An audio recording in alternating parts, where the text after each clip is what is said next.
Hello, welcome to Sala's Kitchen. இன்னைக்கு நம்ம பார்க்க போறது நிறைய பேரோட ஃபேவரட் டிஷ், அதாவது பிரியாணி. இன்னைக்கு வந்து சிக்கன் வச்சு ஒரு பிரியாணி பண்ண போறோம். அதுக்கு வந்து கொஞ்சம் இன்கிரிடியன்ஸ்லாம் கொஞ்சம் நிறைய நமக்கு வேண்டியது இருக்கும். ஆனா ரொம்ப சிம்பிளா செய்யக்கூடிய வகையில நான் இப்ப உங்களோட அந்த ரெசிபியை ஷேர் பண்ணிக்கிறேன். அதுக்கு தேவையான பொருட்கள்லாம் நான் இங்க வச்சிருக்கேன். ஸோ இது வந்து சிக்கன் வந்து கழுவி எடுத்து வச்சிருக்கிறேன். இது வந்து கிட்டத்தட்ட 100 கிராம்ஸ் அரிசிங்க.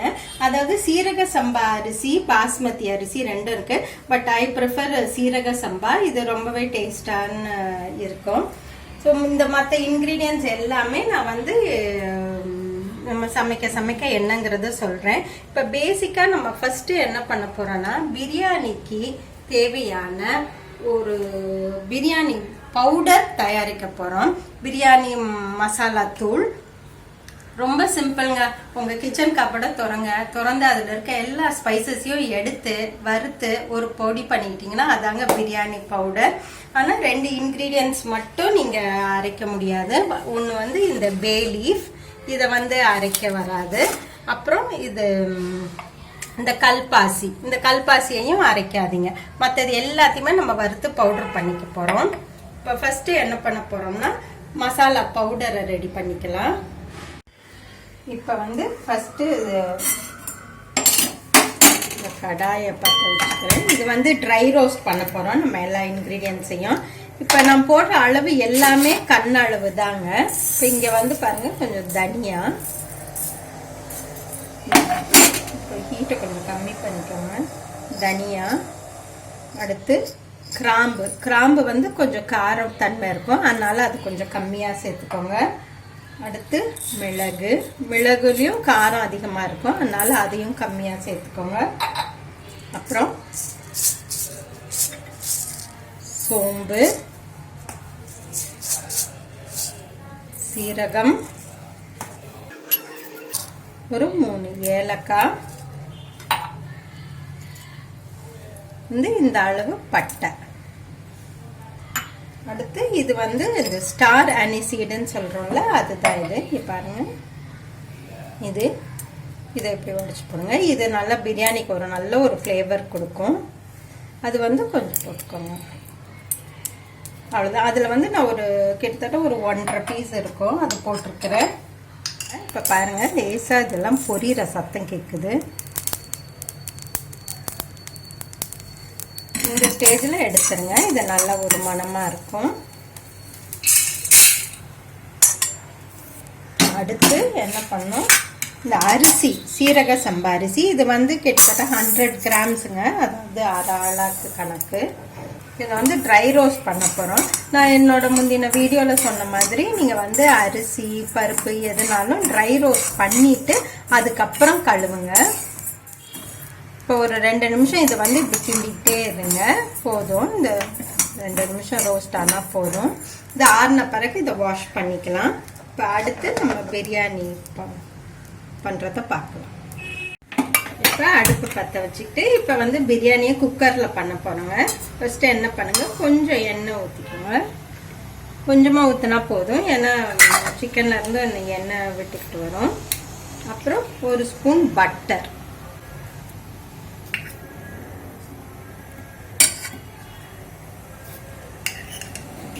இது கொஞ்சம் மெல்ட் ஆகட்டுங்க. ரொம்ப அதாவது நெய் பதத்துல எல்லாம் உருக வைக்காதீங்க, மெல்ட் ஆனால் போதும். தேலி, அப்புறம் இந்த கல்பாசி, இந்த ரெண்டுமே நம்ம வந்து அப்புறமா ரிமூவ் பண்ண போகிறோம். இப்போ இந்த ஸ்டேஜில் வெங்காயம், 1 கப் வெங்காயம். இப்போ நல்லா வெங்காயம் வந்து ப்ரௌன் ஆனுங்க, ப்ரௌன் ஆயிடுச்சு. அடுத்து ஒரு சின்ன பழமாக தக்காளியோட இப்போ அடுத்து கொஞ்சம் குறைச்சிட்டேன். இப்போ அடுத்து நம்ம வந்து இஞ்சி பூண்டு சேர்க்க போகிறோம். அதாவது இப்போ இங்கே வந்து பூண்டு வந்து ரொம்ப ஃபைன் பேஸ்ட்டாக வேண்டாங்க, கொஞ்சம் 1-2 நசுக்கிட்டிங்கன்னா ஃப்ளேவர்டாக இருக்கும். இப்போ இது வந்து 1 ஸ்பூன் இஞ்சி சேர்த்துருக்கேன், பூண்டு. அடுத்து 1 ஸ்பூன், இது கொஞ்சம் அதிகமாக, பூண்டை விட இஞ்சி கொஞ்சம் அதிகமாக. நிறைய பேர் என்கிட்ட இது என்ன காம்பினேஷனில் சேர்க்குறது அப்படின்னு கேட்டிருந்தாங்க. இஞ்சி பூண்டை நம்ம யூஸ் பண்ணும்போது, அதாவது குக்கிங்கில் எப்போவுமே ஒரு ஹார்ட் அண்ட் ஃபாஸ்ட் ரூல் கிடையாதுங்க. நமக்கு எந்த டேஸ்ட் கொஞ்சம் அதிகமாக பிடிக்குதோ அதை கொஞ்சம் அதிகம் சேர்த்துக்கலாம், மற்றதை கொஞ்சம் குறைச்சிக்கலாம். ஸோ அப்படி தான் இப்போ நாங்கள் பண்ணுறது அளவு எல்லாமே ஒரு கைட்லைன்ஸ் மாதிரி தான். உங்கள் ப்ரிஃபரன்ஸுக்கு ஏற்ற மாதிரி நீங்கள் காரம் உப்பை கூட்டிக்கலாம், குறைச்சிக்கலாம். இப்போ அடுத்து என்ன பண்ண போகிறோன்னா, இது வந்து புதினாவை சேர்க்குறேன்.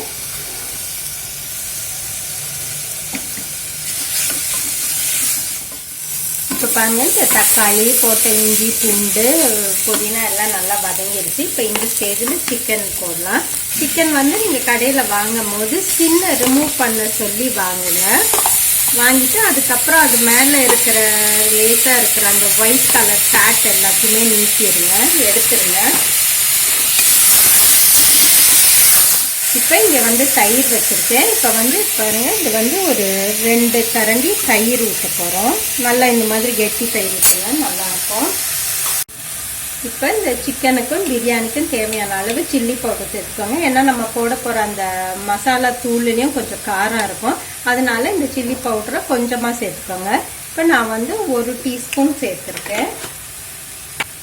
இந்த அளவு சேர்க்குறேன். இது சாதத்துக்கும் சேர்த்தே இப்போ இந்த உப்பு போடுறேங்க. இப்போ கொஞ்சம் தண்ணி ஊற்றுங்க சிக்கன் வேகிறதுக்கு.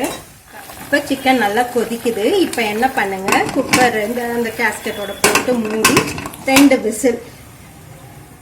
இப்போ வறுத்து வச்ச இந்த ஸ்பைசஸ் எல்லாம் ஆறிடுச்சுங்க. இப்போ இதை பவுடர் பண்ணிக்கலாம்.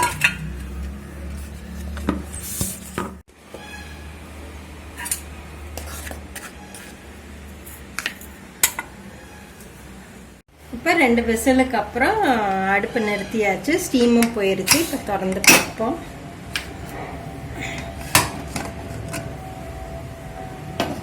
வெந்துருச்சுங்க, இது இருக்கு. இப்போ இந்த ஸ்டேஜில் என்ன பண்ணுவோம், இந்த அரிசியை போடுவோம். அரிசி இப்போ வந்து கழுவியாச்சு.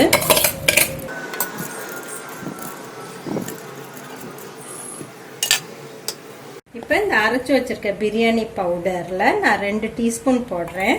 இது வந்து நம்ம வந்து அரை அளவுக்கு அரிசி, அதாவது 100 கிராம்ஸுக்கு இந்த அளவு போடுறேன். இப்போ இதுலேயே கொஞ்சம் தண்ணி இருக்கிறதுனால நான் எக்ஸ்ட்ரா தண்ணி ஊற்றலை. அப்படி உங்களுக்கு தண்ணி தேவைப்பட்டால் நீங்கள் கொஞ்சமாக ஊற்றிக்கலாம். ஆனால் இப்போ இந்த அளவு சரியாக இருக்குது.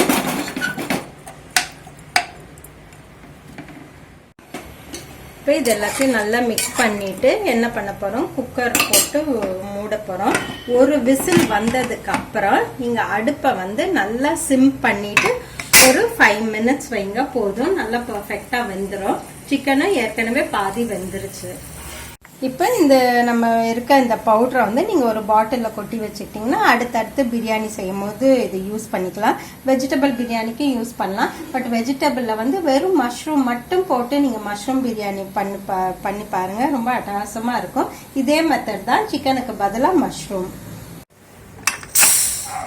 இப்போ குக்கரை திறந்து பார்க்குவாங்க, நல்லா வெந்துருச்சு.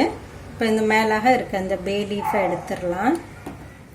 இப்போ இந்த சிக்கன் பிரியாணி நீங்களும் செஞ்சு பாருங்க. செஞ்சு பார்த்துட்டு எப்படி இருக்குன்னு சொல்லுங்க.